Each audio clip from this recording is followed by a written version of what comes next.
Here's how to fix the application load error in Steam. 3 methods. First, fully close Steam from your taskbar to make sure it is completely shut down. Open the Start menu, search for Steam, right-click the app, and select Open File Location. Right-click the Steam application file, select Properties, then Compatibility, and check Run this program as an administrator. Click Apply, then OK. While in this same window, right-click Steam again and select Copy. Open Steam normally, go to Library, find the problem game, right-click it, select Manage, then Browse Local Files. Right-click in the blank space inside that folder and select Paste to overwrite with the administrator version of Steam. Try launching your game again from this window.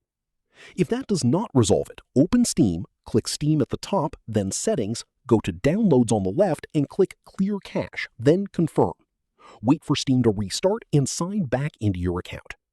If this helped you out, hit that subscribe button for more straight-to-the-point tutorials on Step by Click.